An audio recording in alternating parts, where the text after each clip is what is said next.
entitled Karen demanded free merch at Cracker Barrel since her fries were cold, so I had her arrested for shoplifting. Hey Reddit, so I've been lurking around for a while now and finally have a story worth sharing. It's a bit long, but I promise it's worth it. This is the story of how I had an entitled Karen arrested for shoplifting at Cracker Barrel after she demanded free merch because her fries were cold.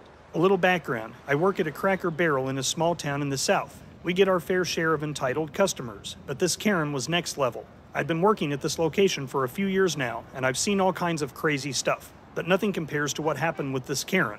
It was a fairly busy Saturday afternoon, and I was working as the cashier in the gift shop. The restaurant was packed, and there was a bit of a wait for a table. Most of our customers are pretty understanding and will just browse the gift shop or sit on the porch while they wait, but not this Karen. She walked in with her nose in the air, her designer sunglasses perched atop her perfectly styled hair, and her 3 well-behaved kids in tow. As she waited for a table, she was browsing the gift shop and commenting on how cheap and tacky everything was. I just rolled my eyes and kept ringing up customers, doing my best to ignore her. After what felt like an eternity, her table was finally ready, and she and her kids went to sit down in the restaurant. Fast forward about 30 minutes, and I hear a commotion coming from the dining area. I peek over the half wall separating the gift shop from the restaurant, and there she is, standing up and waving her arms, trying to get the attention of our manager, Sarah. Sarah is a great manager, by the way, always has our backs and is not one to put up with any nonsense. Karen is yelling about how her fries were cold, and she wants her entire meal comped. Mind you, she had already eaten all the fries, so she must not have found them that terrible. Sarah, being the professional that she is, apologizes and offers her a free dessert or a replacement order of fries. But that's not good enough for Karen.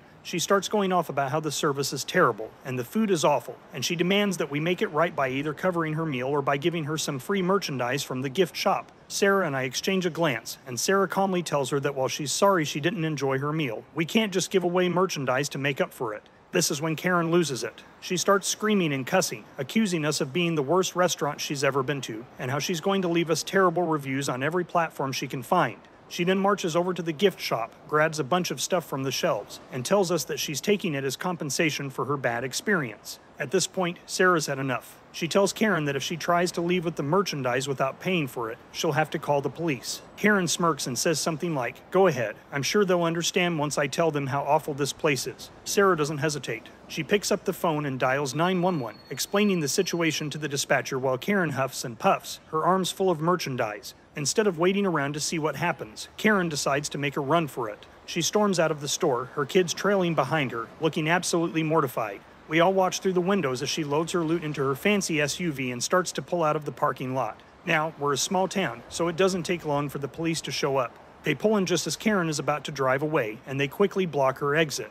Karen must have thought she was going to get away scot-free, but her smug grin quickly fades when she sees the flashing lights. Sarah, a few of my coworkers, and I step outside to watch the events unfold.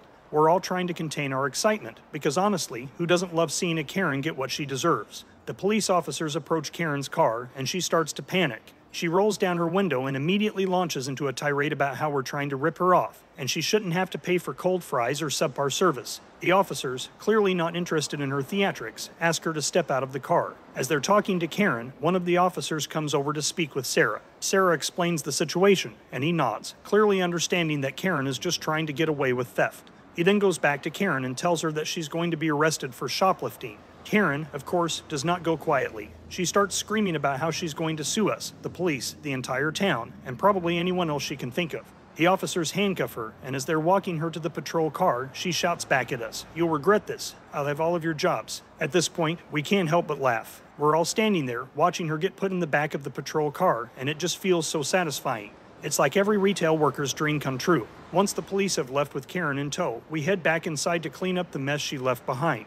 Her poor kids are still standing there, looking absolutely mortified, so Sarah takes them aside and offers them some free ice cream to help calm them down while their father is having to leave his place of work to come to pick them up. They're super polite and apologize for their mom's behavior, and we all assure them that it's not their fault. How such a horrible woman ends up with such sweet children was the biggest mystery of the day. Anyway, the rest of the day goes by without any more incidents, and we can't help but share the story with every customer who comes in.